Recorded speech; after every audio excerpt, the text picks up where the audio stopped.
Hey guys, welcome back to another episode. My name is Mabi. I just finished watching the Xbox and Bethesda Showcase for the E3 2021. It was about an hour and 10 minutes long. They showed off a lot of stuff, and we're going to go through everything that I wrote down. There are some things missing here just because it's not crazy interesting or it was tiny little teasers I don't want to really talk about. So, what did they show off?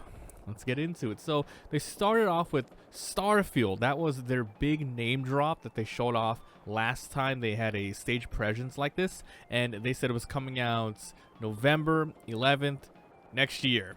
It's going to be a Microsoft exclusive, and all they did was show off a cinematic, but it kind of made me really hopeful that it's going to be a sort of Elder Scrolls slash Fallout, that sort of gameplay in space. If so, then there's a whole trilogy. We got some post-apocalyptic, we got fantasy, and then we got space. Hopefully that's it.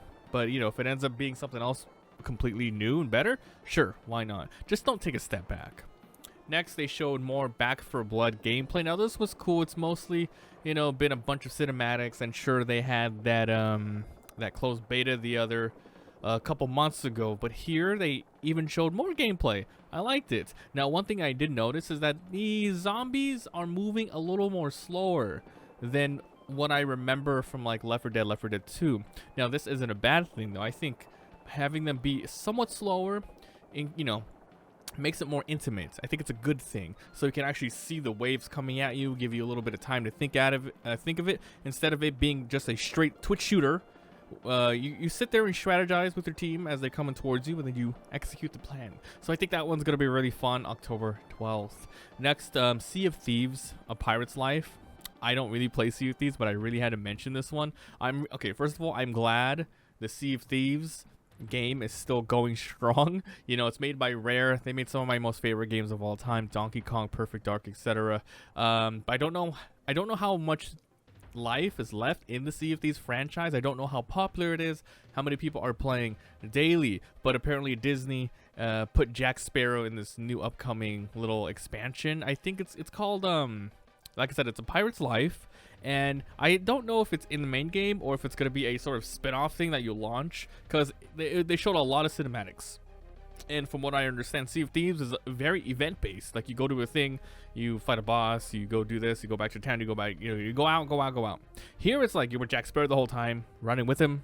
So it's probably going to be a really heavy story-based thing. Next, the Yakuza.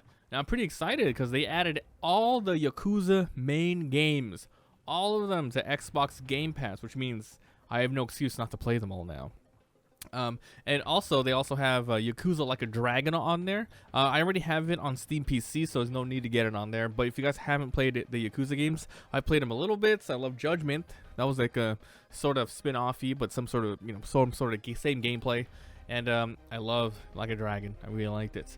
Next off, they showed Battlefield 2042. They showed a good amount of it, but I'm surprised they didn't have like a developer or someone talk about what you were seeing.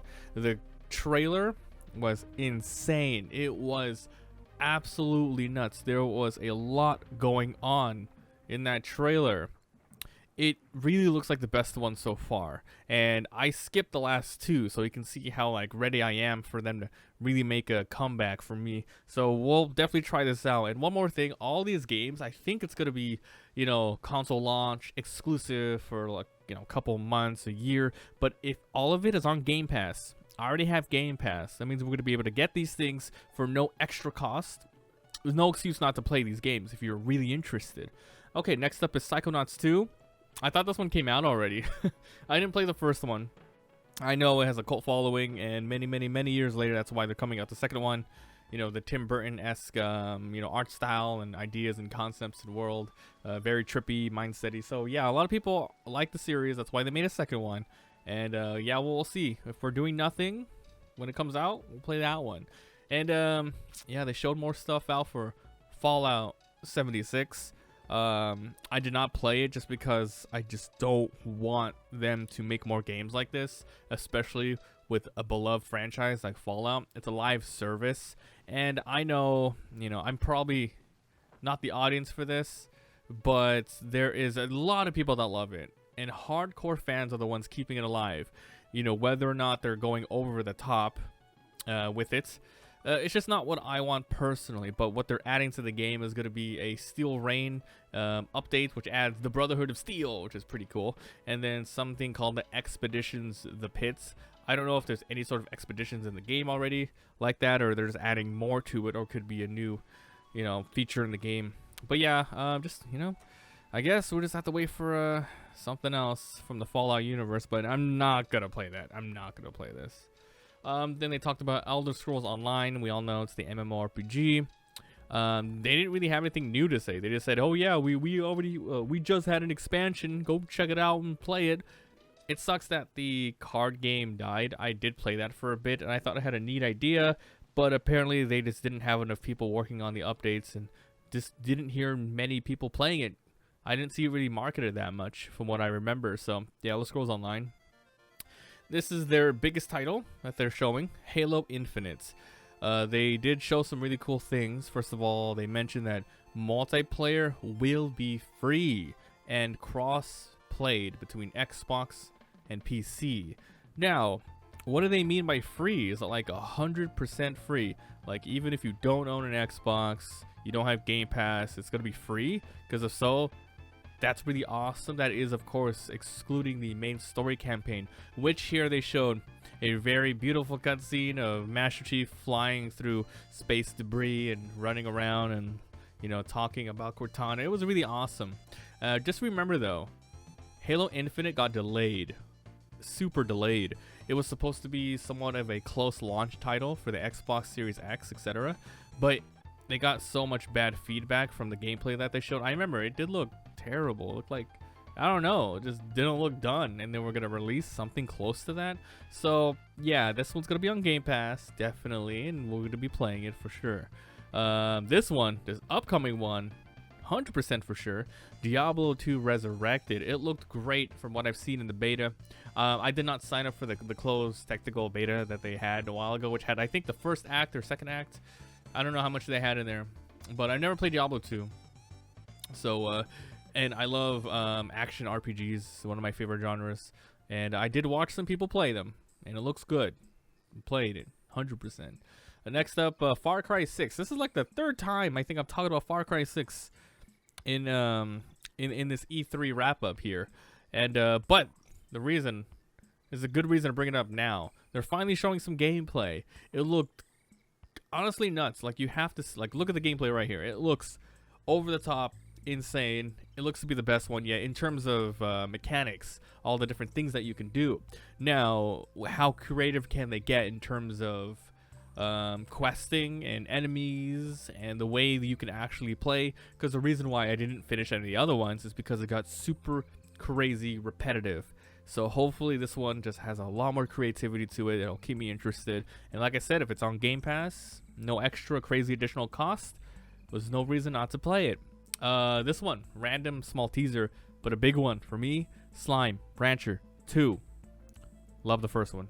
Love it to death. Very cutesy, but it could be difficult at times. And there's a lot of secrets in it, a lot of fun, you know, messing around with the world, feeding and seeing all the different behaviors of the slimes. They added a bunch of new ones in this one, you can see here. So that was a quick little teaser. Next, they showed a game called Atomic Heart. Wow. This one was out of nowhere. I never heard of it before. This is my first time seeing it. It looks like a Bioshock-esque game, but on like a very overworld-ish. I don't know much to say about it, but it looks very cool, and I want to see more. Next up, Grounded. Yeah, that game. Grounded. I first played it when it came out. I played on Game Pass. I liked it a lot. I ended up getting to the very end of the contents. Even I remember there was a note that said, "Oh yeah, you reached the end, but you can still go explore." Blah blah blah. I haven't played since then, and apparently there's been tons and tons of updates. I liked it a lot, but yeah, I'm still waiting until they complete it 100% to know when to go back. There's no point, you know, going back and playing for a bit, seeing the content, getting burnt out, leaving, coming back, playing the small amount of content, being burnt out. Wait till it's all done. It's gonna be like a fresh new game when I played. Small beta, you know. Okay, next. This is the game. I'm not gonna. This one gave me goosebumps. I looked at it and I was like, oh. eiyuden Chronicles. I don't know if I'm saying it right. Eiyuden Chronicle. This is a RPG, turn-based RPG. It has the same sort of graphics as like an Octopath Traveler. It's my game. It's 100% my type of game. I'm playing it. I got goosebumps. I don't know what else to say about it. I've seen some other trailers before, but this one showed a lot more. Man, the cinematography in there and the cutscenes, the way the characters look, interact with the environment, it just looks really, really nice. Seems like it has a ton of charm. Next up, wow. Alright, The Outer Worlds 2 got announced. It was only cinematics, but it was like very comedic, saying like, oh yeah, we have this cinematic trailer, and we're going to be doing some little Horizon cutscene. We're going to be showing a silhouette of our player, etc. blah, blah, blah. And then they show off the title, Outer Worlds 2. I got really excited hearing that one, because I love the first one. I didn't finish it all the way, but from what I played, nothing but good things. It's like, you know, it's like what people say. It's like a Fallout game. Definitely. But it's kind of, it feels a little more linear in a sense. Like, even though it is open world-ish, it's like segments. It's like segments of a planet, and then you go to another area, segments in there. While Fallout is like a gigantic map. But yeah, Outer Worlds 2, something on my radar. Two more things. We have Forza Horizon 5. They spent a lot of time on this one. Like, I think a couple of minutes on it, so I got up and got food. But I saw what I needed to see. I'm definitely going to try this one out. The one thing that really, really, you know, caught my attention here is how photorealistic a lot of the environments are. This is taking place in Mexico, and they went above and beyond the amounts of, like, you know, work I thought they were going to put into this game. Everything looks so good. Probably one of the best looking games I've seen. And they added a lot more new features, such as a new tool set where you can go in and make your own different sort of games and races and tracks and, you know, totally new experiences. So Forza Horizon 5, it's gonna be well received from what I see, unless they come out with some BS like, oh, a bunch of microtransactions. That's the only thing that's probably gonna bog it down. But at the center of it, I think it's gonna look amazing. It's gonna play well. And then the last thing that they showed was Redfall. No gameplay or anything, but first time I'm seeing it. It's a cinematic trailer. It looks to be a co-op shooter. I don't know if those are going to be your characters, or you're going to have a chance to make your own type of characters. It looks like you're going to be running around. I don't know. There's really not much there. It's just like showing some people in a Fortnite-esque world. Is it really weird to say that? And they're fighting off occultists and vampires. That's all. That's all. Redfall. Not much. So that's it for the Xbox and Bethesda showcase. It was interesting. You know, a lot of people, definitely me, wanted to see anything, any news on Elder Scrolls 6. We got nothing, you know. But hey, at least we got Elden Ring a couple of days ago, a huge gameplay trailer. But this one, yeah. The biggest thing that came out of it was Forza Horizon and Starfield showing a cinematic trailer. Yeah, there was a lot of good stuff, but yeah, it's like a couple of new things. Nothing crazy mind-blowing, but I did get goosebumps at eiyuden Chronicle, but I already knew that game was coming up. It was just nice seeing it on the screen. So let me know what you guys think of the Xbox Bethesda Showcase down below. Are you going to play any of these games? What are you excited for? What did you think was going to be here but is not?